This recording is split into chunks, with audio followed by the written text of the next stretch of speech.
We want to turn to the jobs market because more than 10 million Americans remain out of work in the midst of this pandemic. We want to take a closer look at some of the lasting impacts that we could see because that COVID could potentially have on the workforce. And for that, we want to bring in Adam Ozimek. He's the chief economist at Upwork. And Adam, when you take a look at the labor market, I guess the big question is, how different is it going to look 5, 10 years from now than it does, not so much at this point in time, but than it did back in January? Well, I think there's some ways where it's going to be very back to normal, which is I think people are going to go out and they're going to spend in a lot of the same ways that they did before. So, leisure and hospitality, restaurant, events, entertainment, that kind of stuff. I do think that that is going to bounce back, and it's going to look a lot more like it used to than people are expecting. And then there are ways when it's going to be very, very different. And I think that the biggest way that we're going to see change is around remote work. That to me is a trend where that we're not going back to the status quo. We're going to see a long run change in how people work.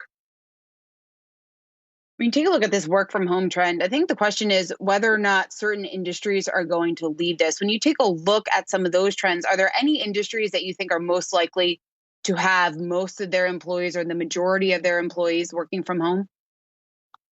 It's interesting. You certainly see tech companies are very comfortable working this way, and in general, we see that the industries and occupations where you have a lot of skilled workers, that's where you're seeing the most comfort staying remote. So I would look to tech companies. I think a bunch of finance companies are finding out that this works well for them too. And other companies you're going to see sort of half and half, where they keep some workers back in their headquarters doing in-person work, and then some of their the activities of the company go fully remote. I think productivity was a big question, at least going back to February and in March when people started working from home, whether or not we were going to be able to get as much done on a day to day basis as we did in the office. What are you seeing just in terms of productivity and how productive workers are while they are working at home? Yeah, it's a great question. So early on in the pandemic, we asked hiring managers how it was going, and they said that productivity had gone up more than it had gone down. You can see other surveys that asked individuals how it's gone, and it's the same story. In general, whether you're asking the managers or the workers, they think that productivity has gone up more than it's gone down.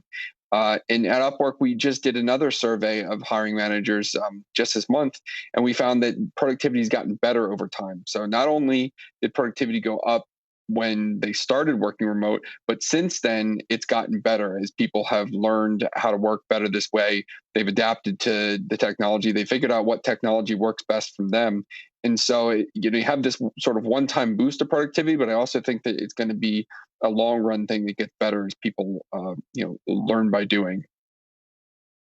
And when you take a step back here and look at the labor market, and I think the recovery has been stalling. We got that jobless claims number out yesterday, further showing signs that there's still a lot of weakness out there in the jobs market. How long do you expect it to take until we get back to those levels that we saw before the pandemic?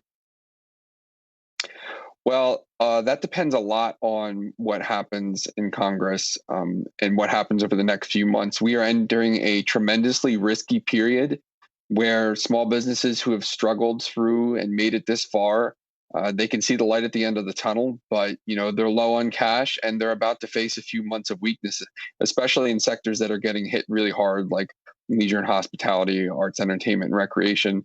So from where we are now, both a good economy and a bad economy are within view for 2021. And it depends on whether we are aggressive enough in the relief that we provide and if we give everyone what they need to make it through the next few months. Because if we have a big tidal wave of small business failures, it's going to take us a long time to dig out of that.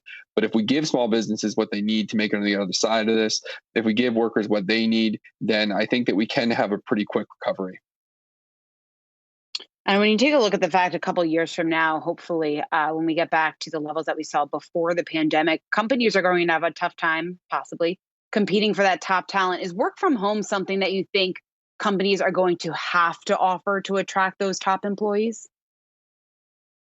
Oh yeah, it's not only it's something that a lot of employees are going to demand as an important characteristic of jobs that they apply for, but it also expands the labor force that businesses can reach with their hiring. So if you're not remote, then you're kind of stuck hiring whoever's in the backyard of your headquarters. You've got a labor market that's maybe 1 hour, maybe 2 hours drive within your location. But if you're hiring remote, you can hire anywhere. So it's not just that a lot of skilled workers are going to say this is how I'm going to work from here out, but it's also you want to be able to hire anybody who's qualified for the job, not just anybody who happens to live in the local labor market.